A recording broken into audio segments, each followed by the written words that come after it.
Sorry everyone for the onslaught of Grindle videos, but Wayland is not the most popular Corp right now, so I shall go with the unconventional by playing lots of Grindle. Maybe people will be caught off guard. So now I'm trying to play the Will of the Wisp deck that involves lots of program thrashing. Alright, so here I go for an experimental run by playing targeted marketing and targeting sure gamble. First turn targeted marketing sure gamble is actually more effective than you think, especially if they start with a sure gamble themselves. So that will cause their start to be much slower, which is very important in a deck like Grindle, because if the runner ever gives you a scoring window because they are low on credits, which will happen if they don't play sure gamble early on, you can take advantage of that to quickly push out something from a remote, and that could change the entire course of the game. Of course, this time it's not happening because I don't have any hard end runs on the remote, nor do I have an Atlas that can take advantage of this. So it looks like he's playing the hardware replicating deck. He's playing Kate, so I definitely need to get my agendas out quickly. Alright, so here I make a bold move. I play the priority requisition because I'm very confident he cannot get through curtain wall. Not even Deus Ex or Sharpshooter can save him today. So yeah, he's not going to get through to get the agenda unless he has inside job. Simple as that. Even the Knight wouldn't save him here. So I highly doubt that he's going to be able to get through, which is why I'm confident of throwing the priority requisition inside, because I'm confident that even given two whole turns, he's not going to be able to break through my curtain wall server. So once I have the priority rec scored, it'll be very important, because right now the only other unrest ice is Foundry. But if I draw a big piece of ice, Archer or another curtain wall, in the next 2 turns, I can play it and res it with priority rec. This would be a huge play that would completely shut him out. This is what you need to take advantage of with Grindle. So I'm definitely looking to do that. And yes, this is how you should exploit a very passive runner that prefers to build up with their hardware-based rig. Alright, so he installs an Overmind, but he has nowhere near enough credits to break through curtain wall. It's a 10 strength, so he needs at least 10 credits. So,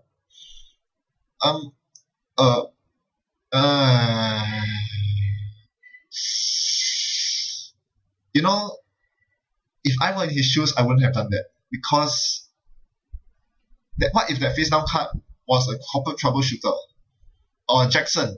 He would have wasted his Steam hack and Overmind for nothing. But well, he caught me off guard. He knew he got the 3-point agenda. Ouch. That sucks. Yeah, that completely threw a wrench in my plans. I didn't see that coming. And once again, this shows how much room I have for improvement in terms of gauging the tempo of the game and the ability of the runner to get through the Corp. Curtain wall is one of the best pieces of ice in the game for completely shutting the runner out, because it has so few subtypes. It's a barrier, so very few things can keep the runner away. There are very few breakers that can actually get through a curtain wall this early on in the game. So, well, Overmind into Steam hack happens to be one of those ways, so I got thoroughly screwed there, and now I'm scrambling to make ends meet because I got seriously agenda flooded. And he plays a Logos. Very interesting choice of console. Anyway, I quickly get the hostile takeover out because I have Archer in hand. I need to get that online ASAP. But even at the back of my mind, I know that Archer is very susceptible to this little program called Sharpshooter. So yes, very, very painful for me. I may have a lot of credits, but now I have absolutely no way to score agendas. And now that I know he's running an Overmind deck, this is looking horrible for me, because with money, he can get through any server. So yes, this is terrible. Very terrible.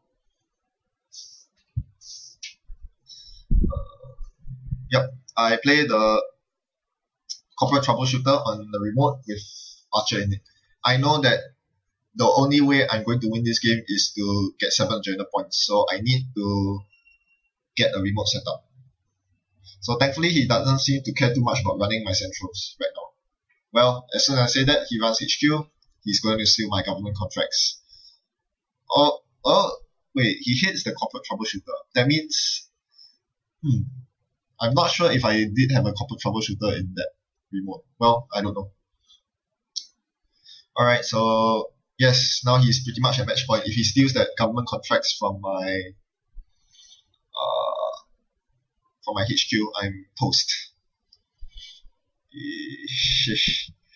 Yep, this is looking terrible for me. Now I make a mistake here. I reshuffle everything with Jackson before I draw up. I should have drawn up first because I don't actually want to see an agenda. Which is exactly what I did. I top deck an agenda. So now if he runs HQ, he's going to get my government contracts. Anyway, yep, that wasn't a corporate troubleshooter. That was another Jackson Howard that I put in the remote. Now, what's in my remote is a corporate troubleshooter protecting my government contracts.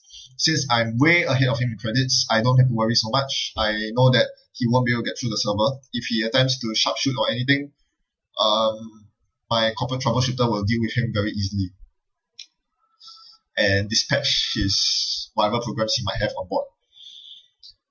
My main concern with corporate troubleshooter is that he only protected me for one turn. Had he ran that turn, the previous turn, there wouldn't be any more corporate troubleshooter to back me up. But thankfully, he was playing passively.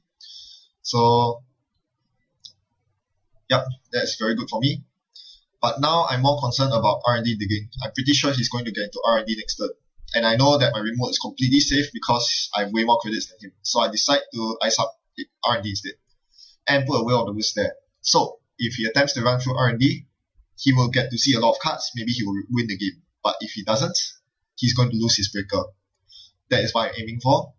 And I might have succeeded if not for the fact that he trashed his Overmind, put in another R&D interface, but decides to run HQ instead. So yes, the top deck government contracts killed me right here. This was an ugly game for me because I got massively agenda flooded, so I spent way too much time digging cards with Jackson Howard, useless cards that all turned out to be agendas that I had no use for. Yes, that was very, very unfortunate. But on the other hand, I think see, this is why playing Grindel is so good. You really get to live and learn. You see all the tips and tricks, all the tricks that the runners have to get through servers. I mean, I think these tricks are irrelevant nowadays because almost no corps nowadays score agendas in remotes that are protected only by ice. As I keep mentioning, everyone either plays advanced from hand or have fortified remotes with Ash, Caprice, etc. protecting those remotes.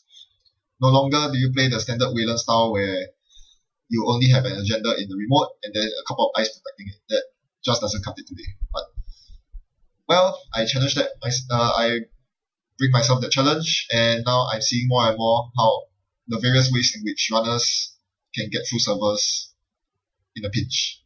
And I think this is something that's good to learn. So thanks for watching and happy net running.